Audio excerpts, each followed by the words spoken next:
He lost the title of prince, he lost his Royal Highness, he lost the Dukedom of York, two of Britain's grandest orders of chivalry, his public role, and the 30-room mansion he had called home for more than 2 decades. Now, the City of London is drafting a new law to take away the one ancient distinction still attached to his name. And according to reports, Andrew Mountbatten-Windsor has even considered leaving Britain behind. This is not simply the story of a royal scandal.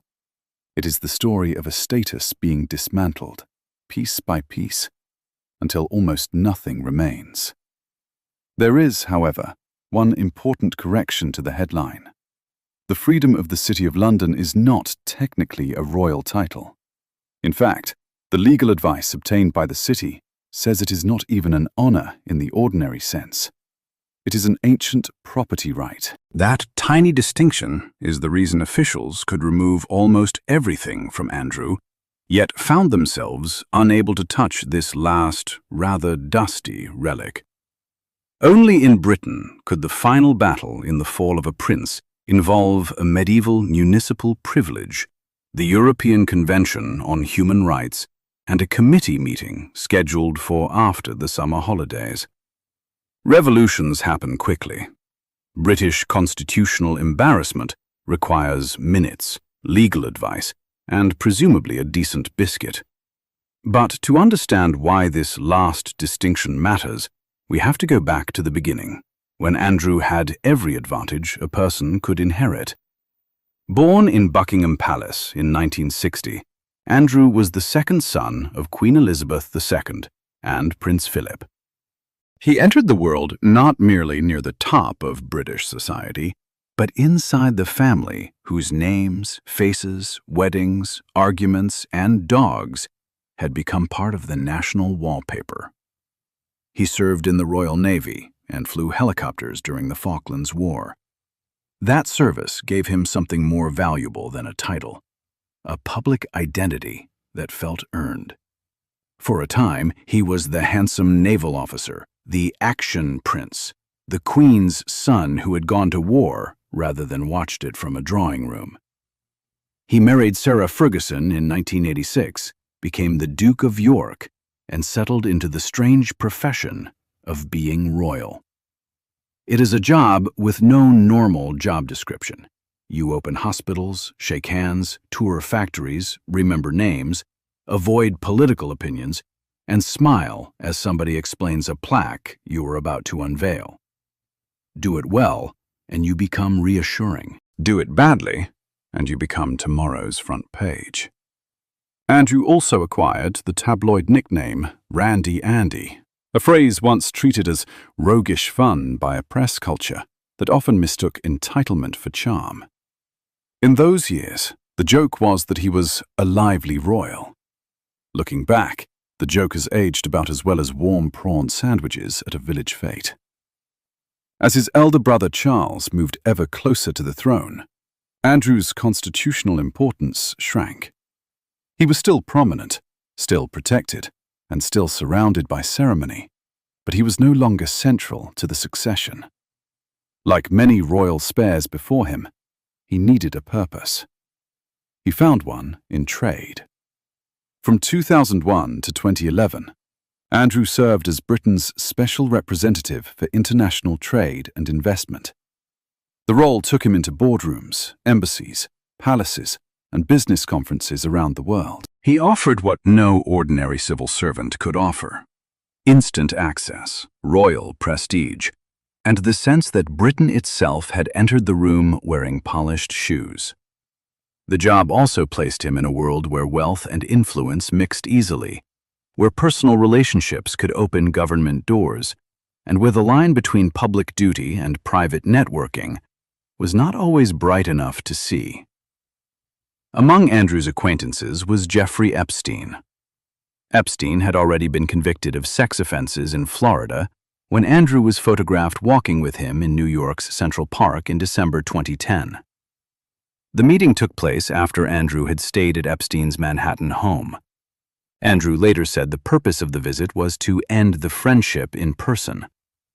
That explanation became one of the defining problems of his public life. Why stay in the home of a convicted sex offender in order to announce that you no longer wished to associate with him? It was the social equivalent of popping round for the weekend to say you cannot possibly pop round. Andrew stepped down from the trade role in 2011. Yet the association with Epstein did not fade. It expanded into a scandal involving serious allegations, disputed accounts, civil litigation, questions about access and influence, and the testimony of Virginia Giuffre. Giuffre said that Epstein and Ghislaine Maxwell trafficked her and that she was made to have sex with Andrew on 3 occasions when she was 17. Andrew consistently and emphatically denied her allegations. He said he had no recollection of meeting her. This distinction matters. Allegations are not convictions. Denial is not proof. And a responsible account must not turn public disgust into a substitute courtroom. But it is equally important not to let the rituals of royalty push the voice of an alleged victim into the background. Giuffre spent years insisting that powerful people should be questioned under the same standards as everybody else. In November 2019, Andrew tried to settle the matter in the court of public opinion. He sat down with BBC Newsnight presenter Emily Maitlis for an interview at Buckingham Palace. The result was not the clean slate he wanted. It was a car crash conducted at drawing room volume. Andrew said he could not have been with Giuffre on the night she described because he had taken his daughter to a Pizza Express in Woking. He disputed details of a photograph showing him with his arm around Giuffre's waist. And when asked about her recollection that he had been sweating heavily, he said a medical condition at the time meant he could not sweat. Britain is a nation capable of forgetting a ministerial policy within a week, but it may remember Pizza Express in Woking until the sun burns out. The problem was not only that viewers found parts of Andrew's account difficult to believe, it was his tone. He appeared more concerned with defending his own choices than acknowledging the damage done by Epstein. At one point, he described Epstein's conduct as unbecoming. To many viewers, that sounded like calling a house fire a spot of bother. Within days, Andrew announced that he was stepping back from public duties for the foreseeable future. Sponsors and charities distanced themselves. The palace machine began a process that would continue for years. Separation by installments. The monarchy did not remove Andrew in one dramatic sweep. It edged him out. First from public work, then from ceremonial visibility, then from military associations and patronages, and eventually from the titles that had defined him since birth.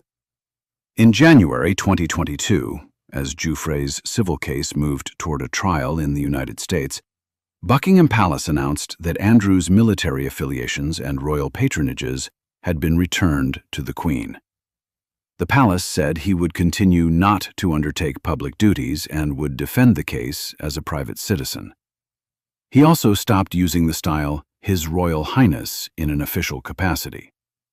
The phrase private citizen was doing a heroic amount of work. This private citizen remained a prince, a duke, a member of the royal family, and the tenant of Royal Lodge, a 30-room house in Windsor Great Park. Private, yes, but not exactly queuing for the 742 with a meal deal and a rail card. The civil case was settled in February 2022.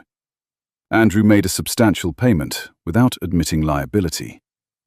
The settlement avoided a trial, and therefore avoided the sworn testimony, cross-examination, and disclosure that might have tested competing accounts in open court. Legally, the case was over. Publicly, it was not. For the next several years, Andrew existed in an uncomfortable half-life. He was no longer a working royal, but he had not disappeared. He could still attend certain family occasions. He still lived at Royal Lodge. His titles remained woven into the official fabric, even if people had learned to say them through gritted teeth. Then came 2025. and the slow retreat became a rout. Virginia Giuffre died in April 2025, at the age of 41. Her family said she had died by suicide. Later that year, her posthumous memoir renewed public attention on her allegations and on Andrew's wider relationship with Epstein. Andrew continued to deny wrongdoing. On the 17th of October, Andrew issued a statement saying that, after discussion with the king and his family, he would no longer use his title or the honors conferred upon him. He again denied the allegations, but said the continuing accusations distracted from the work of the king and the royal family. That announcement was already extraordinary.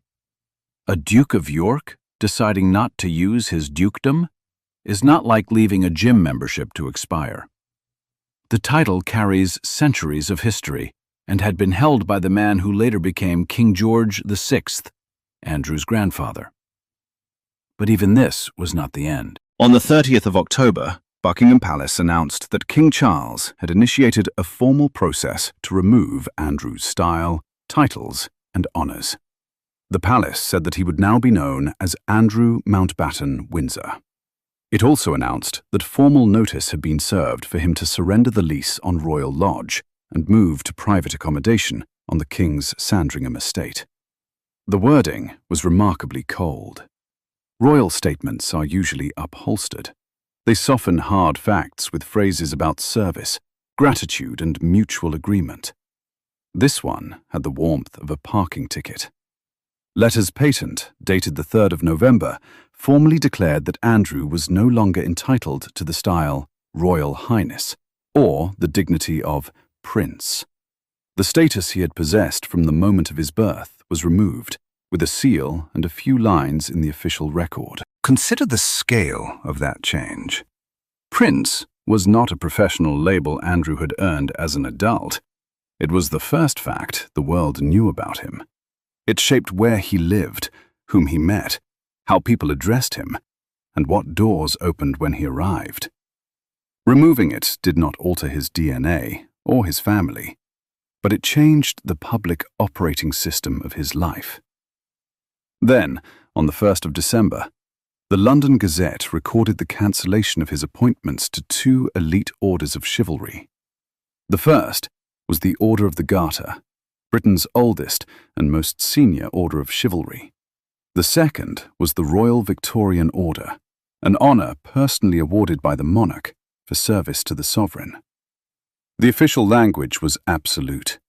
The appointments were cancelled and annulled, and his name was to be erased from the registers. Erased. That is a particularly powerful word in an institution built on registers, precedents, and memory. The monarchy keeps receipts for events that happened before large parts of the modern world had borders. Being erased from one of its books is not merely losing permission to wear fancy robes. It is the institution saying, this connection should no longer stand. In a matter of weeks, Andrew went from Prince and Duke to Mr. Mountbatten-Windsor. His royal style was gone. His honors were gone. His home was next. Royal Lodge had long been the physical symbol of Andrew's refusal to disappear. Set within Windsor Great Park, the property has 30 rooms and extensive grounds. Andrew had held a 75-year lease since 2003 after paying a £1 million premium and committing £7.5 million to renovations. The annual rent was effectively a peppercorn. A peppercorn rent is one of those delightful British legal phrases that sounds as if a landlord will arrive once a year carrying a tiny grinder. In practice, it means a nominal rent.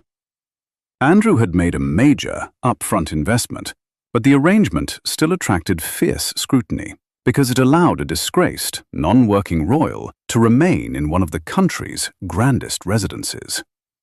Reports in late 2025 claimed that Andrew demanded £75 million before he would agree to leave. The number ricocheted around international media because it was almost too perfectly outrageous. A man stripped of status, apparently bargaining over a mansion with the confidence of somebody selling Heathrow.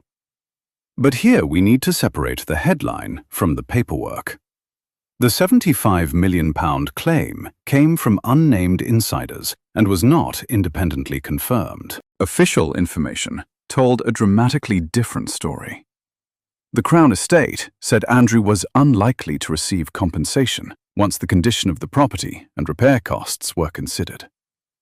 A later National Audit Office report calculated that the lease's early surrender clause could produce a payment of roughly £302,000, depending on the date and the cost of dilapidations.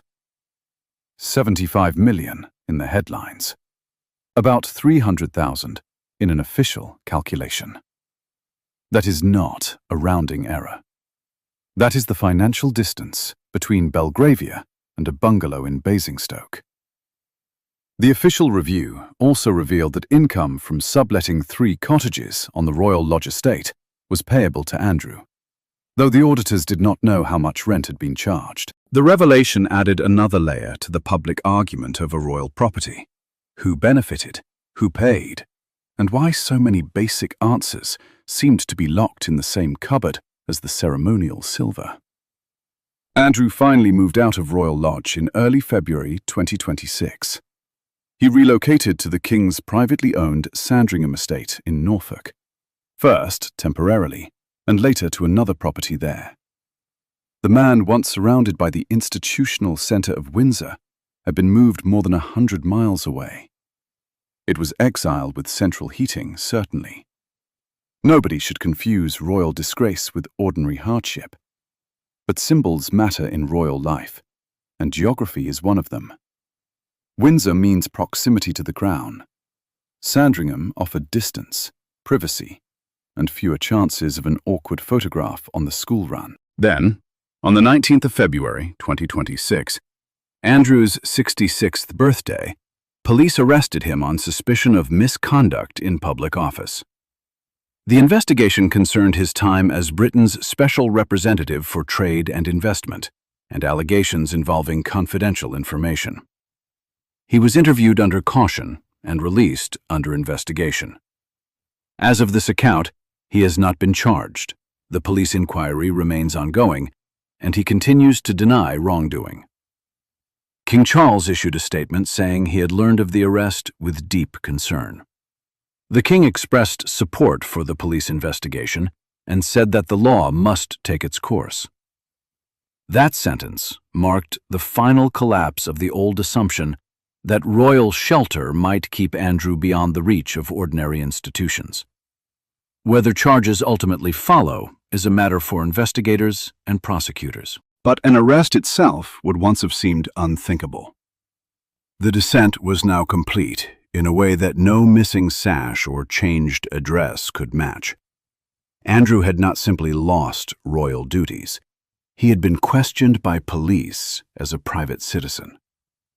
And yet, around the edges of this extraordinary story, reports continued to describe a man attempting to negotiate. One report claimed that Andrew was pressuring the king to cover his legal bills by hinting that he could reveal embarrassing royal secrets.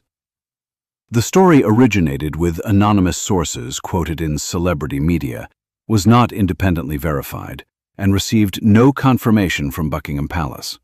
So we should not present it as established fact. There is no public evidence that Andrew blackmailed King Charles, and the word blackmail carries a specific and serious meaning. Still, the report was revealing in another sense. It was believable to a public that had watched Andrew resist retirement, resist leaving Royal Lodge, and repeatedly appear convinced that the rules around him were negotiable. The rumor fitted an existing portrait, a man whose power had vanished, still reaching for leverage. That is the strange thing about status. It can disappear on paper before it disappears in the mind. If you have spent a lifetime entering through private doors, the public entrance may feel like a personal insult. If people have laughed at weak jokes since you were a child, silence can sound like rebellion.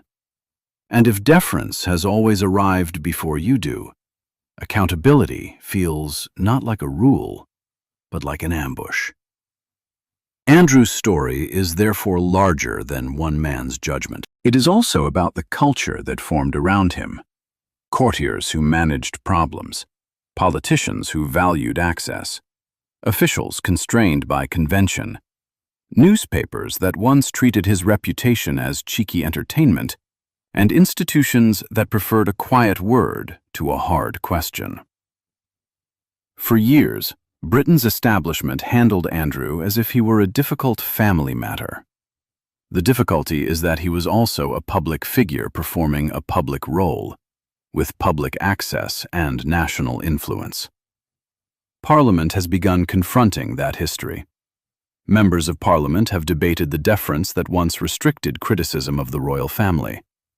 They have demanded documents about Andrew's appointment and work as a trade representative. The argument is no longer simply, what did Andrew do?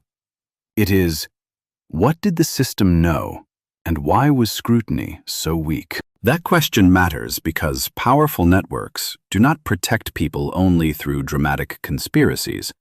More often, protection looks boring. A concern is not written down. An expense is approved. A meeting is described as private. A rule is interpreted generously. Somebody decides that raising an alarm would be frightfully awkward. Britain is very good at awkward. We have built an entire conversational culture around pretending the fire alarm is probably nothing. But by 2026, the alarm could no longer be ignored. Police said they planned to speak with Virginia Giuffre's family as they pursued reasonable lines of inquiry.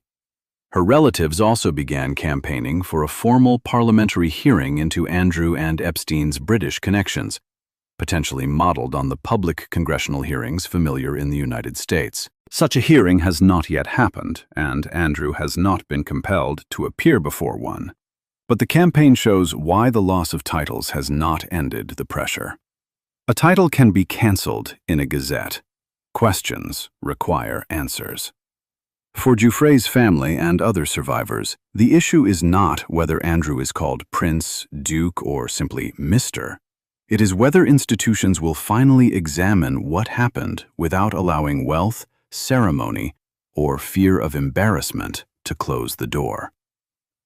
And this brings us to the strangest surviving remnant of Andrew's former life: the freedom of the City of London. The freedom is one of the city's oldest traditions, dating back to the 13th century. It once allowed people to trade and exercise a craft within the city. Over time, it became largely ceremonial, awarded to notable figures or inherited through family. There are famous myths about it. Free men are supposedly allowed to drive sheep across London Bridge, or wander around the city with a drawn sword. The modern reality is less thrilling. Sheep driving events are ceremonial, and turning up near the Bank of England with a sword remains an excellent way to meet the police. Andrew received the freedom in 2012 by patrimony because his father, Prince Philip, had been a freeman. This detail is crucial. Andrew did not receive it as an award for some specific public achievement. He inherited the entitlement through his father. That made it a fitting final fragment of his status, not something earned, but something passed down. In April 2026, the City of London Corporation wrote to Andrew, inviting him to relinquish the freedom voluntarily. He did not respond. In May, the Court of Common Council formally censured him. Its members expressed profound disappointment that he had failed to surrender the freedom and instructed officials to pursue lawful steps to remove it. Then the legal obstacle emerged. The city's advisors said the corporation lacked the power to take the freedom away. Under the law, this particular freedom was not merely an honor or an office. It was a property right, protected by domestic law and by the European Convention on Human Rights. Imagine the scene. The king can remove a prince. Ancient orders can erase a knight. A royal mansion can be surrendered.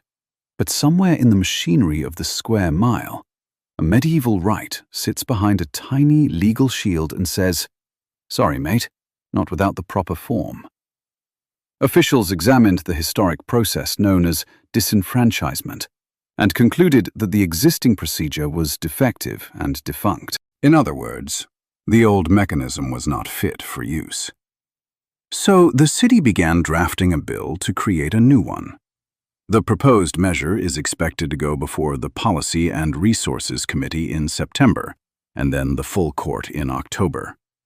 If approved, it would give the city corporation a lawful power to remove the freedom.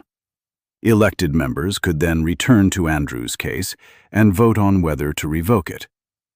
This means Andrew has not yet lost the freedom. The law is being drafted, the process is still underway, and the final decision remains ahead. But the symbolism is already extraordinary.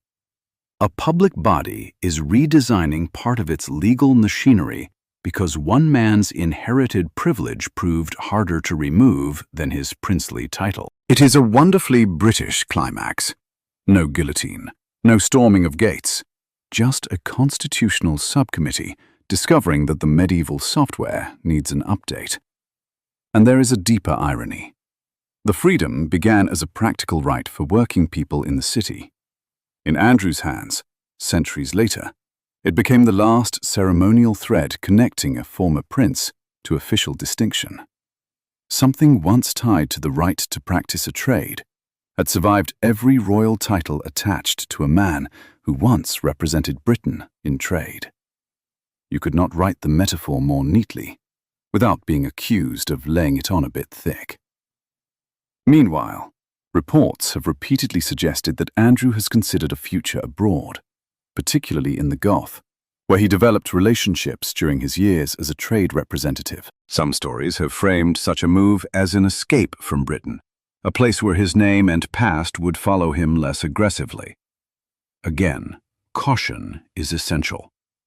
These reports rely heavily on unnamed insiders, and there is no confirmed plan showing that Andrew is preparing to leave the United Kingdom permanently.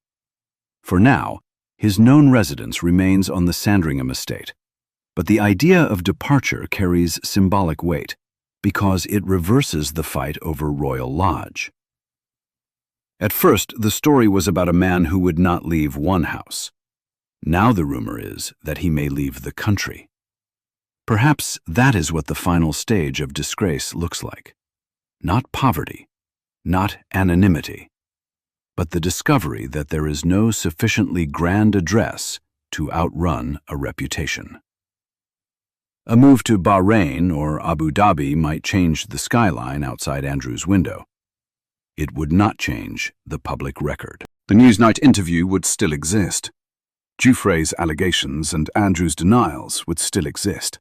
The settlement would still exist. The Gazette notices would still exist. The police investigation would still exist. And the internet, unlike a palace courtier, does not understand the phrase, "draw a line under it." The royal family has spent years attempting to draw that line.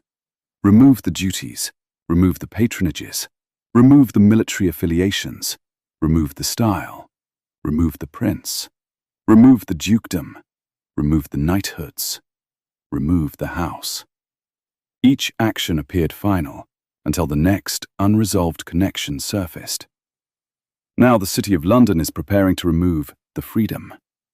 If that happens, Andrew will lose the last formal distinction that officials have publicly identified as remaining to him. Will that finally close the story? Probably not. The legal process surrounding his arrest is unresolved. The police investigation continues. Giuffre's family wants deeper public scrutiny. Parliament has questions about his trade role, government oversight, royal exemptions, and the culture of deference that protected powerful people from ordinary examination. The fall of Andrew is not simply a staircase leading downward. It is a building being opened room by room. Behind one door is a prince with a Falklands record and enormous popularity. Behind another is the trade representative moving among billionaires and ministers. Behind another is the friend of Jeffrey Epstein. Then comes the disastrous interview, the civil settlement, the withdrawn duties, the cancelled honors, the mansion, the money, the arrest, and finally, the medieval property right that nobody remembered until somebody tried to take it away. The story is compelling because monarchy turns status into something visible. Robes, initials, titles, residences, processions, registers, and orders all tell us exactly where a person stands. When those things are removed one by one, disgrace becomes visible too. But accountability cannot be measured only in missing decorations. Losing a title is an institutional judgment, not a criminal verdict. Losing a house is a consequence, not an answer. Being publicly humiliated may satisfy a national appetite for drama, but humiliation is not the same as truth. The harder question is whether the institutions around Andrew have changed. Will royal activity carried out on behalf of the country receive meaningful scrutiny? Will officials be able to raise concerns without being silenced by deference? Will public records become easier to obtain? Will survivors be heard before a scandal becomes impossible to contain? Will the phrase, "nobody is above the law," describe a system or merely decorate a speech? Those questions matter far beyond the House of Windsor. Power rarely announces itself by saying, "The rules do not apply to me." It arrives with a special entrance, an old friendship, an informal phone call, and a perfectly reasonable exception. One exception becomes a custom. The custom becomes a culture. Then, years later, everybody looks at the result and asks how on earth it was allowed to happen. Andrew's titles made his privilege unusually easy to see. Their removal makes the consequences easy to see as well. Yet the deepest privilege was never the word prince.